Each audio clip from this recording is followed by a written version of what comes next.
केवल आंदोलन को बदनाम करने के लिए उत्तर प्रदेश और दिल्ली सरकार ने वो रोका, और ठीक इसी तरह से इस आंदोलन को बदनाम करने के लिए केवल और केवल सरकार है जो रास्ते में रोड़ा अटका रही है। भारतीय जनता पार्टी के नेता लगातार कह रहे हैं, कृषि मंत्री कह रहे हैं कि किसान आए बात करे, इस तरीके से 11 महीने से बैठा हुआ है। उन्होंने रास्ता रोक रखा है, लोगों के आने जाने में दिक्कत है, लेकिन आप सारे के सारे जानते होंगे कि रास्ता पब्लिक ने नहीं रोका था। जो लोग आंदोलन कर रहे थे उनमें किसी ने रास्ता नहीं रोका था। रास्ता किसने रोका था?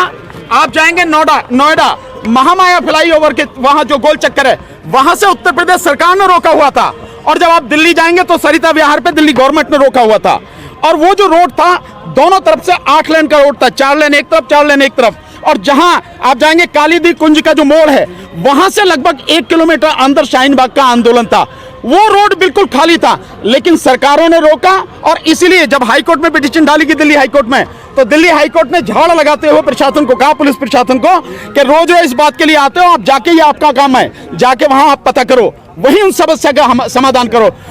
जब तक सरकार तीनों कानून वापस नहीं ले लेगी, एमएसपी को कानून नहीं बनाएगी, तब तक यहाँ जाने वाला नहीं है। तो केवल आंदोलन को बदनाम करने के लिए उत्तर प्रदेश और दिल्ली सरकार ने वो रोका, और ठीक इसी तरह से इस आंदोलन को बदनाम करने के लिए केवल और केवल सरकार है जो रास्ते में रोड़ा अटका रही है। आप पीछे देख सकते हैं, मेरे कहने की जरूरत नहीं है, आप सारे मीडिया के साथी अपने जाइए, अपने कैमरे लेके आप पूरा रिकॉर्ड कीजिए, पूछिए कितने रोका हुआ है, आपके सामने दिख जाएंगे, आपको नाम ही लिखा हुआ दिख जाएगा, दिल्ली पुलिस ने रोका हुआ।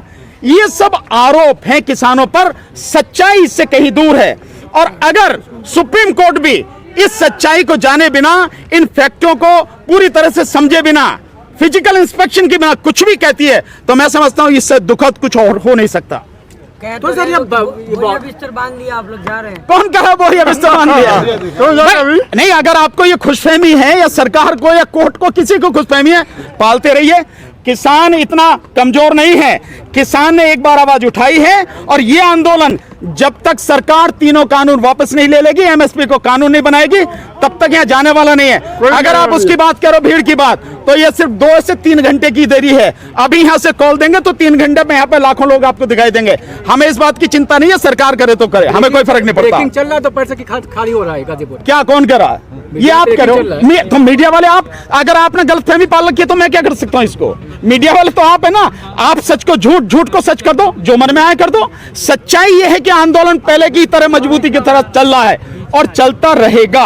कल से ट्विटर पे ट्रेंडिंग चल रहा है कि किसान दिल्ली के लिए चले, कूच करें, क्या तैयारी, कुछ प्लान है क्या? नहीं, हमें तो जैसा रास्ता खोल दिया, जैसा रास्ता खाली होगा उसके बाद हमारी रणनीति है, संयुक्त किसान मोर्चा जो तय करेगा उस पर सारे किसान अमल करेंगे, वही होगा सर। ये भी कहा जा रहा है कि किसान आंदोलन जो है वो धीरे-धीरे कमजोर पड़ता हुआ है। ये तो जिसको गलतफहमी पालनी है वो पाल ले।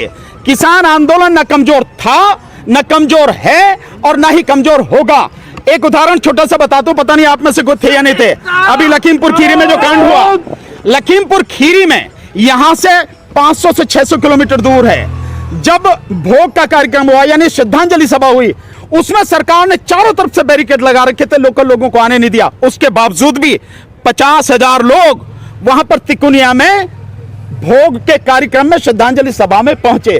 तो जिन लोगों को गलतफहमी है कि किसान आंदोलन कमजोर हो गया, वो पाले गलतफहमी, हमें कोई फर्क नहीं पड़ता इन बातों से।